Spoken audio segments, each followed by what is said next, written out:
നെറ്റ്ഫ്ലിക്സിലൂടെ റിലീസായ ഗ്ലോബൽ ചാർട്ടുകളിൽ തരംഗമായ ultimate psychological crime thriller his and hers.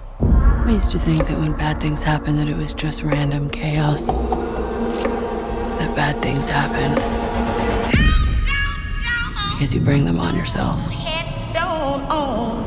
ലോകമെമ്പാടുമുള്ള ത്രില്ലർ പ്രേമികളുടെ പ്രിയപ്പെട്ട എഴുത്തുകാരി ആലിസ് ഫീനിയുടെ ബെസ്റ്റ് സെല്ലിംഗ് നോവലിലെ ആസ്പദമാക്കിയാണ് ഈ സീരീസ് ഒരുക്കിയിരിക്കുന്നത്. ഹോളിവുഡിലെ തന്നെ ആക്ടിംഗ് പവർ ഹൗസുകളായ ജോൺ ബെർണ്ടാലും ടെസ തോംസണും ആദ്യമായി ഒന്നിച്ച് കഥാപാത്രങ്ങളാകുന്നു. ജോർജിയയിലെ ബ്ലാക്ക്ബെറി എന്ന ഗ്രാമീണ പ്രദേശത്ത് നടക്കുന്ന ദാരുണമായ ഒരു വധശിക്ഷ സമാനമായ കൊലപാതകമാണ് സംഭവ വികാസങ്ങളുടെ തുടക്കം.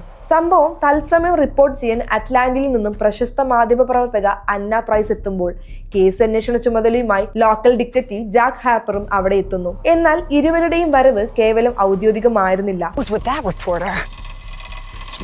മുൻപ് ദാമ്പത്യ ബന്ധത്തിലുണ്ടായിരുന്ന ഇവർക്കിടയിലെ വ്യക്തിപരമായ അകൽച്ചയും ശത്രുതയുമാണ് കഥ നയിക്കുന്നത്. തെളിവുകൾ ഓരോന്നായി പുറത്തു വരുമ്പോൾ രണ്ടുപേരുടെയും ഭൂതകാലത്തിലെ അപ്രിയ സത്യങ്ങളും രഹസ്യങ്ങളും അനാവരണം ചെയ്യപ്പെടുന്നു. കൊലയാളി നായികയോ അതോ അന്വേഷണ ഉദ്യോഗസ്ഥനായ നായകനോ എന്ന പ്രേക്ഷകരെ ഒരുപോലെ സംശയമുന മുമ്പിൽ നിർത്തുന്നതാണ് ഇതിന്റെ ഇതിവൃത്തം. കനത്ത മഴയത്ത് നിഗൂഢമായി പാർക്ക് ചെയ്തിരിക്കുന്ന ഒരു വാഹനത്തിനുള്ളിൽ നടക്കുന്ന വാക്കുതർക്കം.